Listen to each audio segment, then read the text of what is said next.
former associate claims in a new book that Phil Mickelson lost nearly $100 million in gambling. From Billy Walters' book Gambler, Secrets from a Life at Risk, the following is an excerpt.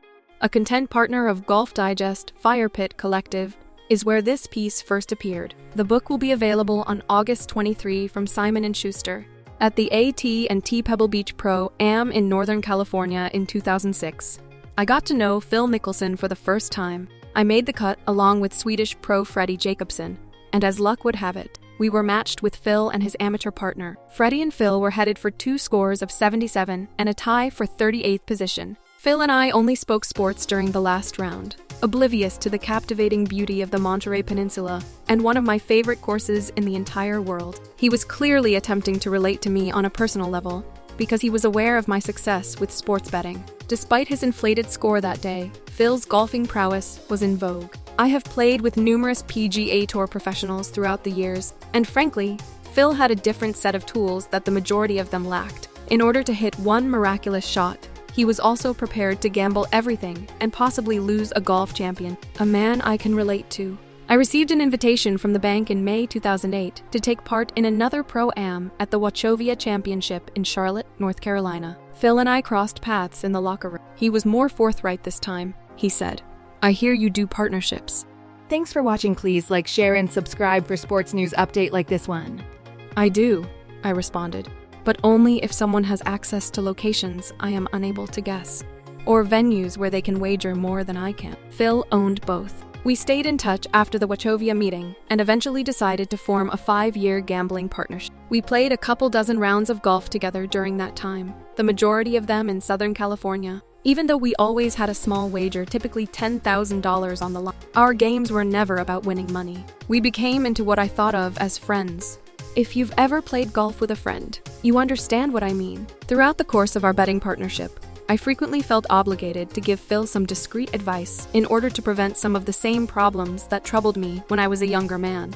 I want it to be known that I would never judge someone for having an addiction to anything. Our verbally agreed betting arrangement said that we would split the pot equally from the beginning. The money was contributed in equal parts by Phil and myself. In this manner, the risk and reward were equally distributed. Phil said that he had 2 offshore accounts that would demand significant payments from him. Phil had accounts that were the biggest I'd ever seen in the decades I've dealt with partners and beards. Without placing millions of dollars on the line, you cannot obtain those types of accounts. My motivation for working with him was straightforward. My limitations with Phil's 2 bookies were approximately $20,000 per game on college and $50,000 per game on professional sports due of my notoriety in the gambling business. Phil's limitations of $400,000 on college at overseas sportsbooks and another $400,000 on the NFL allowed me to at least match my limits even after our 50/50 split. Additionally, Phil placed a $100,000 cap on each book's college over/under wagers, which was 20 times my maximum. During the time we bet together, Phil was reportedly worth $250 million. According to him, he earned an estimated $50 million each year from endorsements alone. We agreed to pay up once our winnings or losses hit $3 million. Actually, I was no more concerned about Phil paying me $3 million than I was about the typical person owing me $1,000. I initially conducted some research because I didn't know Phil's betting preferences or history. To hide the fact that I was actually Billy Walters and not Phil Mickelson, my tactic was to mimic his betting patterns. I mimicked his strategies, placing bets on his horses for as long as we could, whether they were favorites or dogs, at the same time and in comparable sums. Our agreement functioned like secretariat for the first 6 months. The only difference in Phil's betting pattern that the offshore bookmakers noticed was that he was winning far more frequently. The 2 accounts were quickly canceled by the offshore bookies, despite our best attempts to keep them open. They informed Phil that the bets weren't just his, because they were far more disciplined than they usually were. They advised him to pick up betting again, but only alone. Phil was prompted by this to revive a previously inactive account for our collaboration. As I previously stated, Phil enjoyed gambling more than anyone I've ever known. Frankly, I had no issues with Phil's betting given his annual income and net wealth at the time. But you still don't. He is a serious gambler, and serious gamblers place large wagers. His money is his to use any way he pleases. Phil contacted me from Medina Country Club, north of Chicago, in late September 2012, when the 39th Ryder Cup matches between the United States and Europe were taking place. He had a great deal of faith that the American team, captained by Tiger Woods, Bubba Watson, and himself, would soon retake the cup from the Europeans. He was so sure of himself that he asked me to stake $400,000 on the U.S. team's victory. What I was hearing was beyond belief. Have you gone completely insane? So I told him, don't you recall what transpired with Pete Rose? Due to his betting on his own team, the former manager of the Cincinnati Reds received a baseball suspension. I continued, you're compared to a contemporary Arnold Palmer. You'd take that kind of danger for this? I don't want any part of it. He responded, all right. I don't know if Phil made the wager somewhere else. I'm hoping he realized his error, especially in light of the miracle at Medina. In the final day of singles events, the Europeans staged the greatest comeback in Ryder Cup history, overcoming a 10-6 deficit. They defeated the Americans by 1 point, 1,412 to 131, winning 8 matches and tying 1. The shocking setback was a result of Phil's defeat over Justin Rose on that particular Sunday. I learned a lot more about Phil's sports betting after my betting arrangement with him came to an end in the spring of 2014. They said it was nothing for Phil to wager $20,000 every game on NBA parlays, featuring 5 long-shot teams.